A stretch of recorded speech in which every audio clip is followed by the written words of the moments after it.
एक धूल बड़ी सड़क पर दीनू नाम का एक जवान एक मुस्कुराहट लिए चलता जा रहा था। उसकी पीठ पर एक बड़ा सा बोरा था जिसमें रंग बिरंगे खिलौने थे। घोड़े, कपड़े की गुड़िया, बैंगनी रंग लट्टू और बहुत सारी चीजें। दीनू की आंखों में थकन थी मगर दिल में शुक्रगुजारी थी। जब उसे भूख लगती थी तो जो भी मिलता खा लेता। कभी किसी बच्चे का दिया हुआ आधा सेब, कभी किसी गांव वाले का प्याला दूध। रात जहाँ देरी होती वही पुरसकून और अपना बिस्तर बिछा लेता। आसमान के तारे उसके दोस्त होते। दिल चलते चलते एक गांव पहुंचा जहाँ कुछ बच्चे उदास बैठे थे। उनके पास खेलने को ना तो खिलौने थे और ना ही वो हंस रहे थे। दिलू ने दरख्त के नीचे अपनी पटारी खोली और बोला, आओ बच्चों, ये मुस्कुराहट वाले खिलौने हैं। किसके पास पैसे नहीं है वो मुस्कुराहट दे दे। तमाम बच्चे हंस पड़े। तमाम बच्चे उसके इर्द गिर्द जमा हो गए। दिलू ने सारे बच्चों को एक एक खिलौना थमा दिया।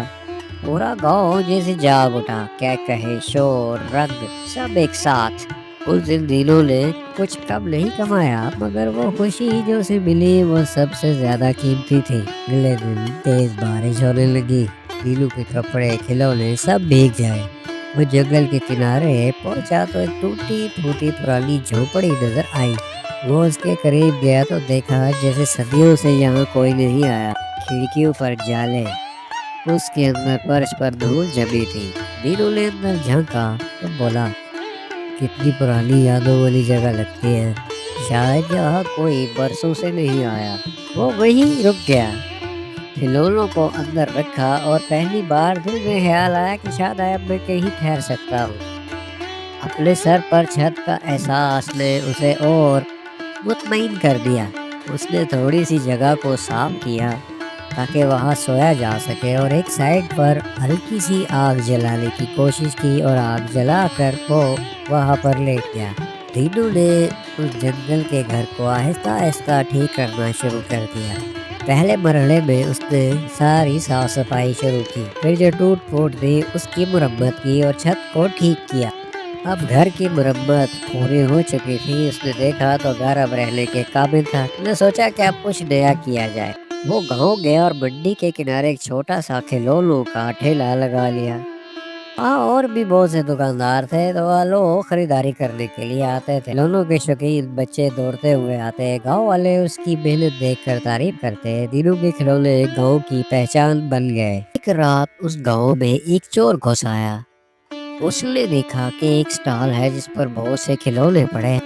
उसने खिलौनों का बोरा उठाया और स्टॉल को तोड़ दिया। कुछ खिलौने बिखर गए, कुछ वो अपने साथ ले गए। सुबह दिलू मामूल के मुताबिक बाजार की जालिब चल पड़ा।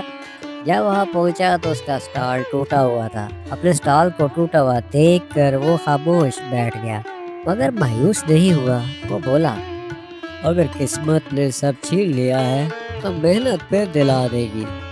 मैं फिर से खिलौने जमा करूंगा और उन्हें बेचूंगा। हिम्मत नहीं हारूंगा। अब कुछ ही महीनों के बाद दीनू ने एक दुकान ली।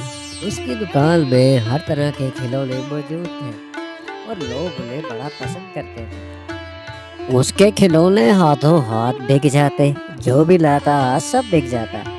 दीनू खिलौने वाला अब एक मशहूर आदमी बन चुका था। सुबह से शाम और फिर अगली सुबह से फिर शाम दीनू का काम चलता रहा। दीनू ने पूरे गांव के बच्चों के चेहरों पर मुस्कुराहटें बिखेरी। उसके रंग बिरंगे खिलौने बच्चे बहुत पसंद करते थे। एक रोज सब बच्चे दीनू के इर्द गिर्द खड़े थे तो दीनू ने मुस्कुराते हुए कहा, मेहनत, सब्र और शुक्र यही जिंदगी के सबसे बड़े खिलौने हैं। जो ये सिखा गया वो हमेशा खुश रहेगा। दीनू खिलौने वाला, लोग आज भी उसे याद करते हैं। बच्चों, इस कहानी से हमें ये सबक मिलता है कि जिंदगी में कभी हार नहीं माननी चाहिए। सब्र और शुक्र से जीने वाला हर हाल में खुश और कामयाब रहता है। तो मुझे उम्मीद है आज की कहानी आपको पसंद आएगी। वीडियो को लाइक, चैनल को सब्सक्राइब करना मत भूलिएगा। मिलते हैं नेक्स्ट वीडियो में।